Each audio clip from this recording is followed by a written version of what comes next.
J'ai adopté un discours de fermeté, je crois qu'il faut dire les choses. On a une partie importante de la population française qui est en rébellion complète et qui rejette nos valeurs. Donc moi simplement d'un point de vue judiciaire, ces personnages-là, s'ils sont détectés, s'ils commettent des infractions, ils seront traités avec la plus grande sévérité. Pour la Corse, la problématique est un petit peu différente, puisque depuis les événements parisiens, nous avons constaté une recrudescence d'actes racistes contre la communauté musulmane, qui, comme vous le savez, ici est une communauté paisible qui veut vivre tranquillement. Donc on a eu un certain nombre de dégradations sur des lieux de culte et, affaire plus grave, dans un bar lors d'un match de football où un Marocain se contentait simplement et avait pour seul tort de regarder dans ce bar un match de football à la télévision, a été victime d'une agression raciste. Il s'est fait braquer par un individu armé et nous avons déféré cette personne devant le tribunal correctionnel de Bastia et il a été incarcéré dans le cadre d'une procédure de comparution immédiate.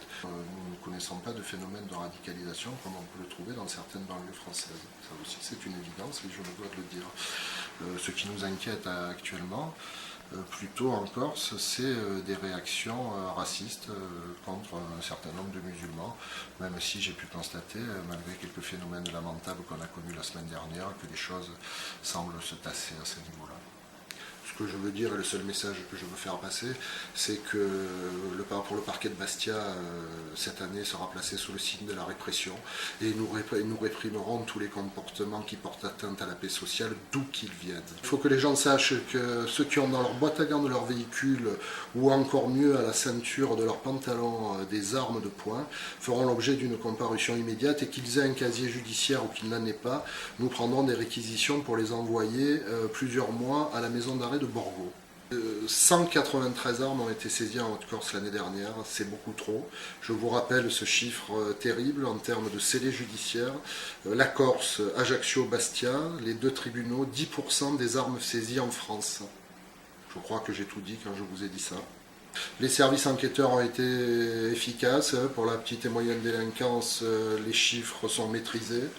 Le traitement judiciaire qui leur a été apporté est tout à fait satisfaisant. On peut toujours faire mieux, évidemment, mais globalement, les choses sont bien. Et en matière de haute criminalité, tous les indicateurs sont en baisse, là aussi, ce qui est un élément à souligner et très favorable. L'affairisme, peut-être autant qu'en Haute-Corse, se situe en Corse du Sud, et c'est l'idée de créer ce pôle régional et spécialisé.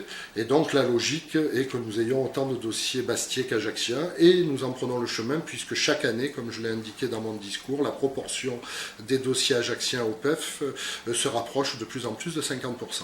Je n'ai pas encore éradiqué le crime organisé en Corse, je souhaite l'éradiquer, mais je sais que c'est totalement vain de dire cela. Je vais essayer simplement de faire mon devoir. Ce que je constate en revanche, et ce ne sont pas nécessairement des affaires bastiaises, mais qu'une équipe criminelle très connue et qui tenait le haut du pavé en Haute-Corse, l'équipe à la tête de laquelle se trouvait Jean-Luc Gerbet, toutes les personnes condamnées de cette équipe et qui étaient en fuite sont au moment où je vous parle arrêtées, et c'est une réussite des services d'enquête et des institutions judiciaires, et c'est un bon message qui est envoyé à la population.